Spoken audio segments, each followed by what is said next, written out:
PPT, but before that I would like to give you some tips. There is something which is very important is, when you do sales, it takes a lot of time to find a new client, right? But if you make a mistake, probably it's going to take only 1 minute and then you're going to lose him. So here I want to give you some tips, especially for people who are working with the client for the first time, because the first time is the most difficult and the most critical, and many of the buyers, what they're going to do is they're going to use this opportunity to make a test with you. So here I have some tips for you.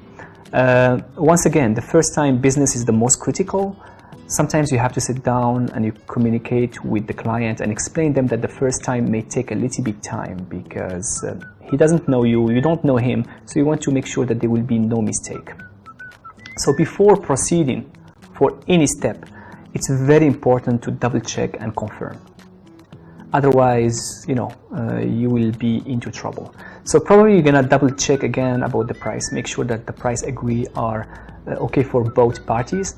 Make sure that there is no problem with the packaging. I think the packaging is extremely important because sometimes you're gonna go ahead with the production and you're gonna print the wrong package.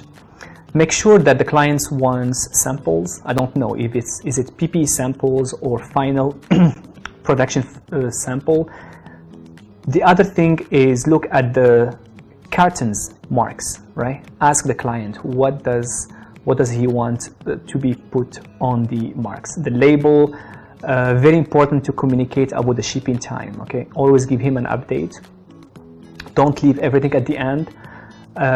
Whenever you give the price, make sure that the price is either CIF, FOB or EXW. One thing which is very important is if you make any LCL or FOB prices, right? There is always something called local charges, and there are many buyers that are not they don't really understand what is local charges. Local charges, they are actually, in terms of transportation, we have 3 types of prices. We have the FOB prices, which are the prices at the local Chinese, like from the factory to the port. Those are Chinese local cost. Then you have the vessel, and then you have the destination local cost. Because before I had actually many problems with some clients. I have some clients who do a full container. Usually the local cost at the destination in their country is very low. But if they do LCL, if the container is not full, usually the local charges, they're going to be very high. Why? Because they're not going to book the whole container, so they're going to be, let's say, 20 CBM or 15 CBM. These CBMs, they have to go and transfer in different ports. So the more they transfer, the more the cost is going to get higher. So what I suggest to you is if you are doing CIF, make sure that you know the local destination cost and inform the client. Don't leave everything at the end. Otherwise, he's going to be very, very disappointed. The other thing is the colors. I think the colors are extremely important because you have to give the right colors. I used to do fashion before. I used to do garments, and I had so many problems with the colors. Sometimes I send them the fabric, the colors code, and they give me something else because they assume that there is no problem.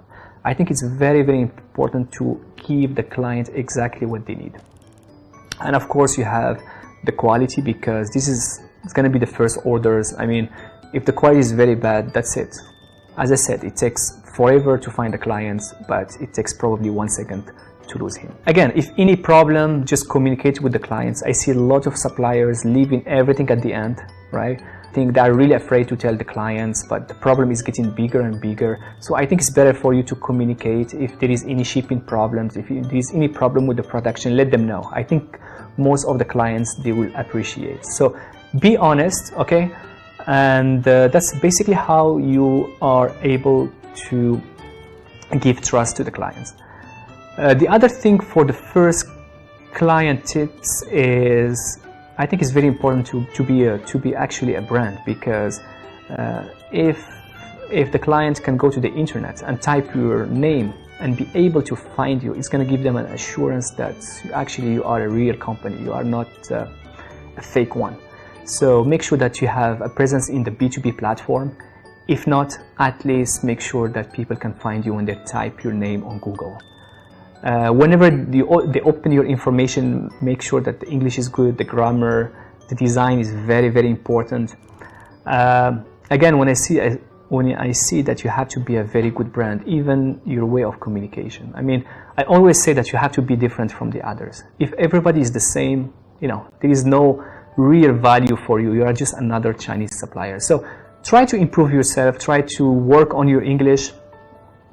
Communication style is very important. Show them that you are professional, because at the end the client is going to give you money, so he gives you trust. Do what you promise. I mean, if you tell them that you're going to finish it by tomorrow, you have to finish it by tomorrow.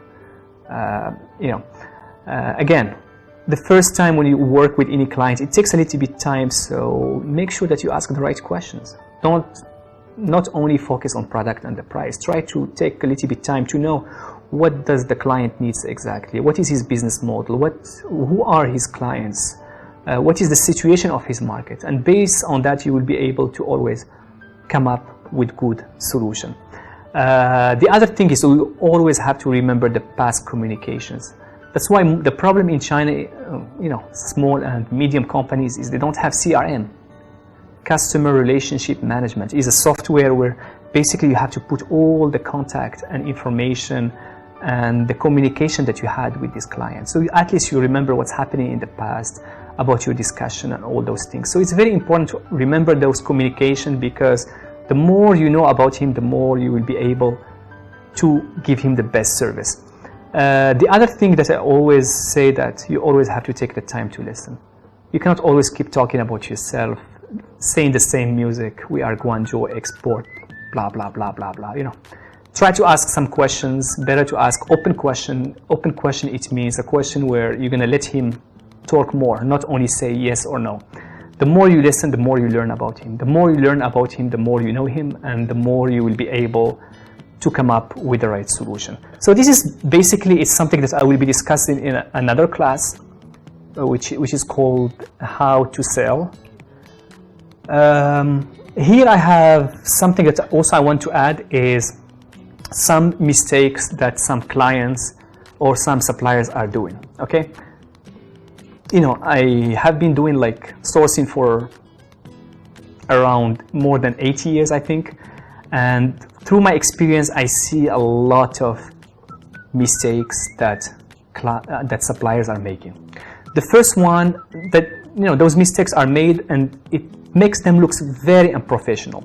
The first one is the invoice.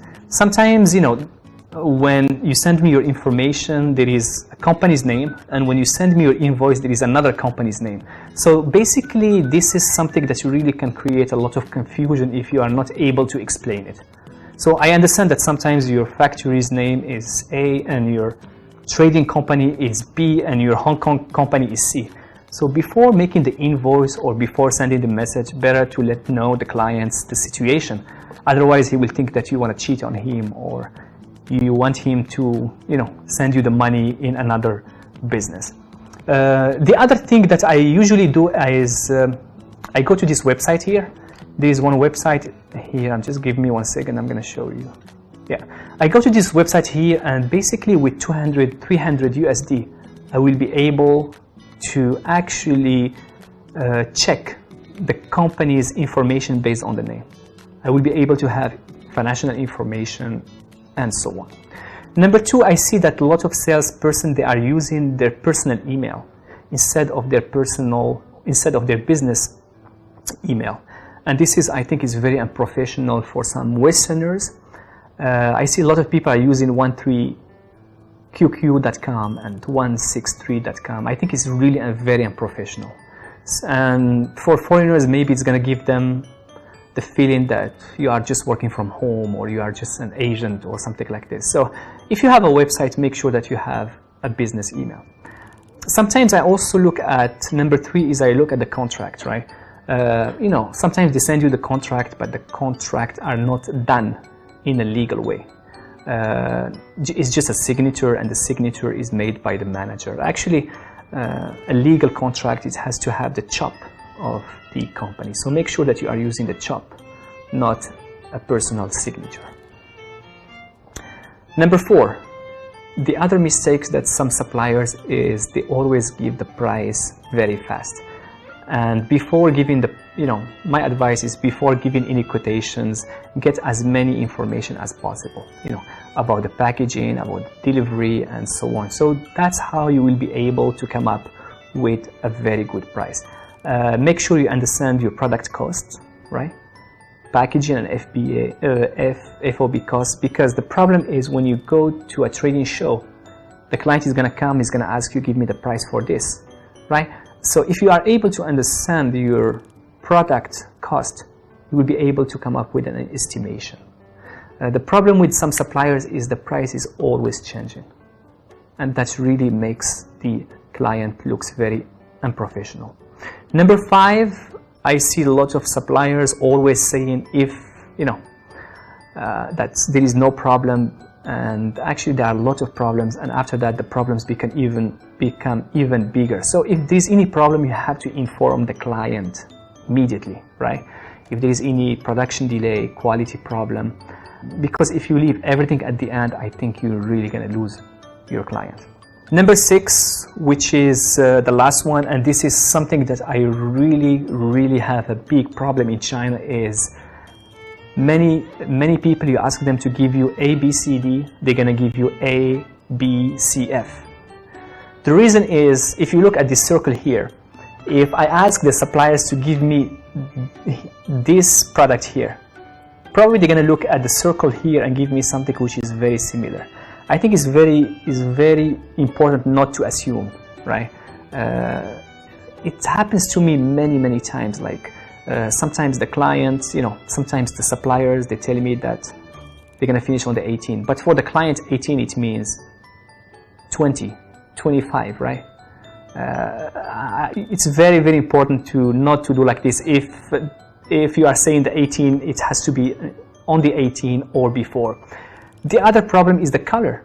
For example, if you look at the color, a color like orange has probably thousands of oranges, right? Because of the code, because of the pattern. But I see some people, when I ask them about this color, they give me another.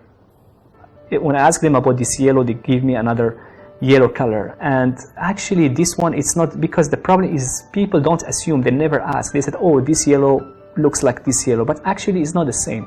So I see a lot of people that they are very careless and they don't look at the details. So those are the tips that I want to give for any new sales, right? Who's working with the first time clients. Those, I think, all what we saw here are very important not to make the mistake, because as I said, it takes forever to win a client, and probably it's going to take only 1 second to lose him. So this is basically about the tips.